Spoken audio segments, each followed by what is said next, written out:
मौन का जादू। हम दोनों एक ही धातु से बने हैं तथा मनुष्य के शरीर को विभूषित करते हैं, फिर भी समझ नहीं आता इंसान हमारे साथ भेदभाव क्यों रखता है।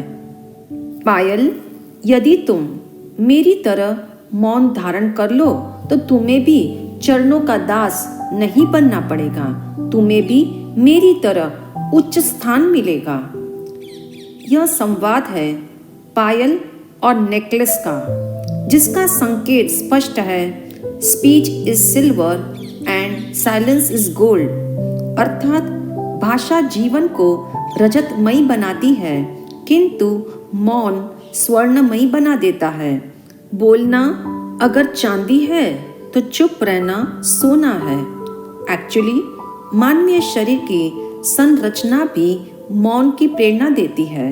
कान, आंख, हाथ, पैर युगल रूप में है किंतु जबान एकल है, ताकि इंसान बोले कम सुने अधिक, बोले कम देखे अधिक, बोले कम करे अधिक, खाए कम श्रम अधिक करे। किंतु आज मनुष्य ने इस रेशियो को पूरा पलट दिया है। इसी कारण सुनने की क्षमता आज 0 लेवल पर है। प्रकृति भी सर्वत्र मौन रहने का संदेश देती है। नदियाँ मौन रहते हुए भी सारी गंदगी बहाकर अन्यत्र ले जाती है। फूल भी मौन रहते हुए सर्वत्र सौरभ फैलाते हैं। यूं मनुष्य को यत्र तत्र मौन रहने का आह्वान मिलता है। मौन यानी बाहर में संचरण छोड़कर अंतर संचरण करना। बाह्य संचरण में बाहर की आवाजें सुनती है, जैसे परिवार, मित्र, भाषण, टेलीविजन, फोन, मोबाइल आदि हजारों तरह के बोल मनुष्य रात दिन सुनता है। अंतर संचरण में अंदर की आहट सुनती है। जब मन, बुद्धि, इंद्रियां अंतर्मुखी होती है तब भीतर के स्वर सुनाई देते हैं। विलियम शेक्सपियर ने लिखा है, एक व्यक्ति तब सबसे ज्यादा शांत चित्त होता है जब वह स्वयं को सुनता है। इसलिए मौन एक एहसास है, एक भाषा भी है, एक चुनौती है, एक व्यथा है, एक गीत है। मौन को मौन से सुनना और कहना जीवन का सार है। मौन की जादुई छड़ी जीभ पर घुम जाए तो बोलने की सघन आदत को उड़न छू कर देती है और आत्मशक्ति को नए नए करतब दिखाती है। एज ए रिजल्ट मौन की गहराई में मनुष्य अपनी गलतियां, भूले, दोष एवं अपराधों का स्पष्ट एहसास कर उसे सुधार लेता है। इसलिए अनेक बार अपने को सुनना परेशानी भरा भी हो सकता है, क्योंकि वह हमारी पर्सनालिटी के उन क्षेत्रों को उजागर करता है जिनमें सुधार की जरूरत है। अगर व्यक्ति अपने थॉट और टेम्पर को जानने का समय नहीं निकालेगा और अपनी भीतरी भावनाओं को नहीं खोजेगा तो स्वयं को नहीं जान सकेगा।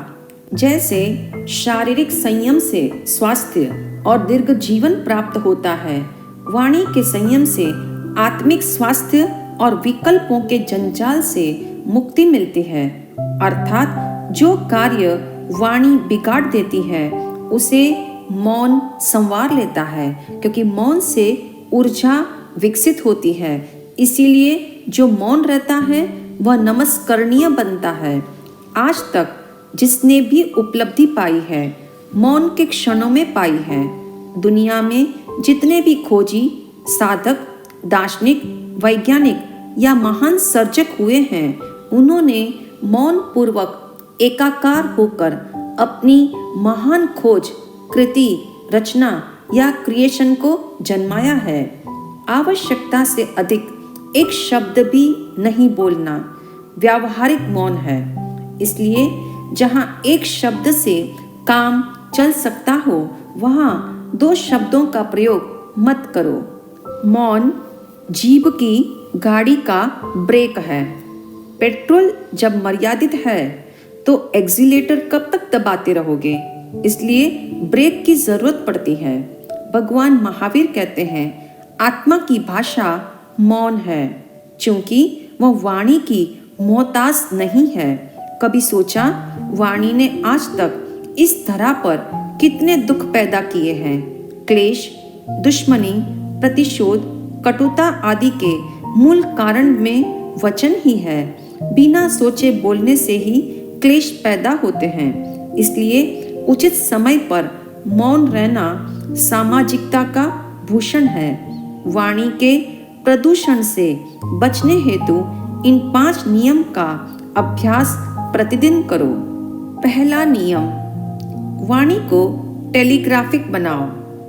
दूसरा नियम, विकासगामी शब्द बोलो, विध्वंसगामी नहीं। तीसरा नियम, स्व और पर का उत्थान हो, ऐसे कल्याणकारी शब्द बोलो। चौथा नियम, एक सप्ताह में 1 दिन या 6 घंटा मौन रहो।